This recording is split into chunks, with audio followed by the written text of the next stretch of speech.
प्राचीन धर्म ग्रंथों और वेद पुराणों के अनुसार भगवान श्री कृष्ण की अनेक लीलाएं प्रसिद्ध हैं, जिनमें सबसे महत्वपूर्ण और प्रसिद्ध कथा है कंस के वध की। एक व्यंग्यकार के अनुसार मामा दो ही प्रकार के होते हैं। एक शकुनी मामा जो महाभारत काल में कौरवों और पांडवों के मामा थे, और दूसरे कंस मामा जो भगवान कृष्ण और बलराम जी के मामा थे। कंस के बारे में तो जानकारी व्यापक रूप से फैली हुई है, परंतु उसका जन्म कहाँ और किन परिस्थितियों में हुआ, इसका जिक्र कम ही होता है। आज हम सुनेंगे कंस के जन्म, जीवन काल और उसके वध की संपूर्ण कथा। कंस का पूरा नाम था कंस भोजपति।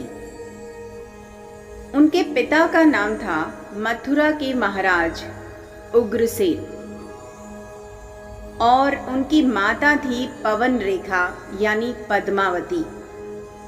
उनकी जन्म स्थली थी मथुरा। उनका वंश जो था वो था यदुवंशी। उनका घराना भोज था।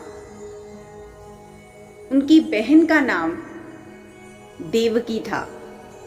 कंस की पत्नी का नाम महाराज जरासंध की दोनों पुत्रियां अस्थि और प्राप्ति थीं, और कंस की मृत्यु हुई भगवान श्री कृष्ण के द्वारा। आइए सुनते हैं महाभारत कंस का जन्म और उससे जुड़ी कथा। माथुर क्षेत्र में एक मथुरा नगरी थी और वहां के राजा थे महाराज उग्रसेन, जो कि यदुवंशी राजा थे, और उसी समय विदर्भ देश के राजा थे महाराज सत्यकेतु। उनकी एक पुत्री थी जिसका नाम था पद्मावती। कहा जाता है कि पद्मावती एक सर्वगुण संपन्न कन्या थी।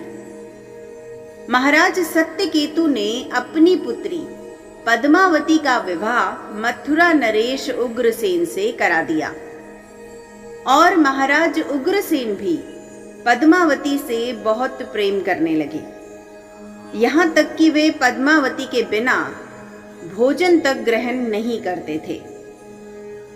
कुछ समय पश्चात महाराज सत्यकेतु को अपनी बेटी पद्मावती की याद आने लगी, और उन्होंने अपनी पुत्री को कुछ दिनों के लिए मायके बुलाने हेतु एक दूत को महाराज उग्रसेन के पास भेजा। उस दूत ने महाराज उग्रसेन की कुशल क्षेम पूछी और फिर अपने महाराज सत्यकेतु की मनस्थिति के बारे में महाराज उग्रसेन को बताया, और तब महाराज उग्रसेन ने उनकी इस प्रार्थना को स्वीकार करते हुए अपनी प्रिय पत्नी को अपने पिता के पास जाने हेतु सहमति प्रदान की, और पद्मावती अपने पिता के घर चली आई। एक दिन पद्मावती अपने मनोरंजन हेतु पर्वत पर घूमने के लिए चली गई। वहां तलहटी में सुंदर सा वन था और तालाब भी।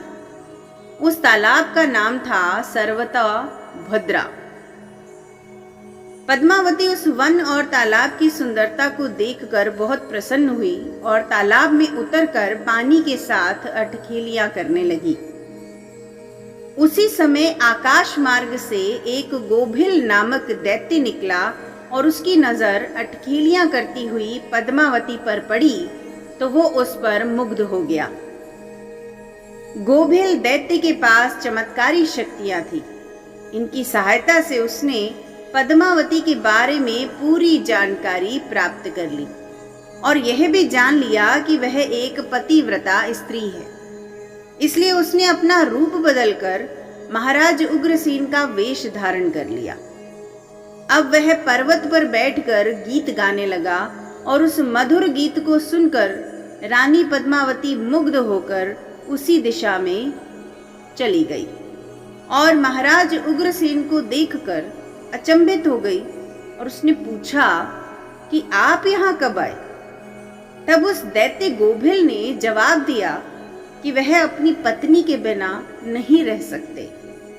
तब पद्मावती उस दैत्य के करीब पहुंची और प्रेम करते समय उसकी नजर उस दैत्य के शरीर पर बने एक निशान के ऊपर पड़ी, जो महाराज उग्रसेन के शरीर पर नहीं था।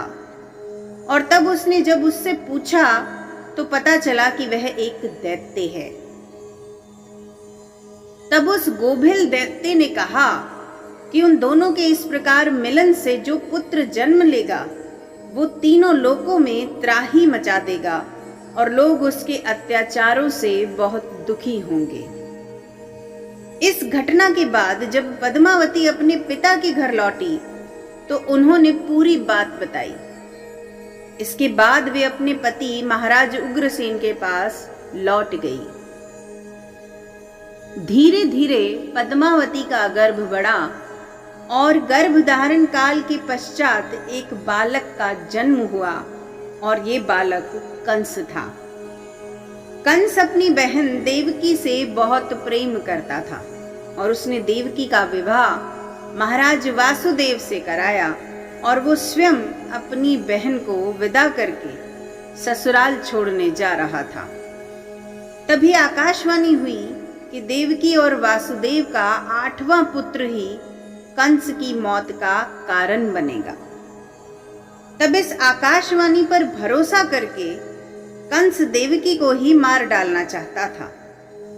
तब वासुदेव जी ने कंस को वचन दिया कि वे अपनी हर संतान के जन्म लेते ही उसे कंस को सौंप देंगे, परंतु वे देवकी की हत्या ना करें। इस पर विश्वास करके कंस ने देवकी और वासुदेव को कारागार में डाल दिया और एक एक करके उनकी 6 संतानों को मार डाला। 7वीं संतान के जन्म लेने से कुछ समय पूर्व भगवान श्री हरि विष्णु ने देवी योग माया की मदद से देवकी के गर्भ को वसुदेव जी की पहली पत्नी रोहिणी के गर्भ में स्थापित कर दिया और यह पुत्र बलराम कहलाए। और इसके बाद 8वीं संतान के रूप में भगवान विष्णु ने अपने कृष्ण अवतार में जन्म लिया। उस रात अचानक सभी सैनिक गहरी नींद में सो गए और कारागार के द्वार भी अपने आप खुल गए और वसुदेव जी गोकुल में अपने मित्र नंद के यहाँ अपने पुत्र को छोड़ आए। इस प्रकार नंद बाबा और उनकी पत्नी यशोदा ने ही भगवान श्री कृष्ण का पालन पोषण किया। जय श्री कृष्ण। इस दौरान कंस ने उन्हें मारने के अनेक प्रयास किए, परंतु सब विफल हो गए। तब कंस ने अपनी मंत्री और रिश्तेदार अक्रूर को कृष्ण और बलराम को लेने के लिए भेजा। वह अपने राज्य में उत्सव का आयोजन करके इसमें दोनों भाइयों को बुलाकर मार डालने की योजना बनाकर बैठा था। जब अक्रूर जी कृष्ण और बलराम को लेने गोकुल पहुंचे तो कोई भी गोकुलवासी नहीं चाहता था कि वे गोकुल छोड़ कर जाएं। तब भगवान श्री कृष्ण ने उन्हें समझाया कि यह उनके जीवन का एक महत्वपूर्ण चरण है और इसी उद्देश्य हेतु उन्होंने जन्म लिया है। इस प्रकार समझाने के बाद अक्रूर के साथ वे दोनों भाई कंस के राज्य में आ गए। श्री कृष्ण और बलराम जी के मथुरा पहुंचने पर कंस ने योजना अनुसार एक मदमस्त और पागल हाथी को दोनों भाइयों पर छोड़ दिया। हाथी कृष्ण और बलराम की ओर दौड़ पड़ा और मार्ग में आने वाली हर वस्तु को नष्ट करता रहा। तब श्री कृष्ण अपने रथ से उतरे और अपनी तलवार से उस हाथी की सूंड काट दी और हाथी की मृत्यु हो गई। इसके बाद वह उस स्थल पर गया जहां उसने अपनी कूटनीति पूर्ण मल्ल युद्ध का आयोजन किया था। यहाँ उसने दोनों भाइयों को मल्ल युद्ध हेतु ललकारा। इस युद्ध में हार का अर्थ था मृत्यु, और इसमें कंस की ओर से राक्षसों के कुशल योद्धा मुश्तिक और चाणूर मल्ल में हिस्सा ले रहे थे। इनमें से मुश्तिक पर बलराम जी ने मल्ल प्रहार करना प्रारंभ किया और चाणूर पर भगवान श्री कृष्ण ने, और कुछ ही समय पश्चात मुश्तिक और चाणूर की मृत्यु हो गई। कंस ये घटना देखकर हैरान था। तभी श्री कृष्ण ने कंस को ललकारा कि हे कंस मामा, अब आपके पापों का घड़ा भर चुका है और आपकी मृत्यु का समय आ गया है। यह सुनते ही वहां उपस्थित सभी लोगों ने चिल्लाना शुरू किया कि कंस को मार डालो, मार डालो, क्योंकि ये सब भी कंस के अत्याचारों से दुखी थे।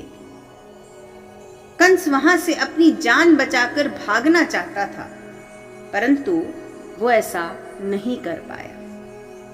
तब श्री कृष्ण ने उस पर प्रहार किए और उसे अपने अत्याचारों की याद दिलाने लगे कि कैसे उसने मासूम बच्चों की हत्याएं की, कृष्ण की माता देवकी और पिता वसुदेव को बंदी बनाकर रखा, उनकी संतानों की हत्या की, अपने स्वयं के पिता महाराज उग्रसेन को बंदी बनाया और स्वयं राजा बन बैठा।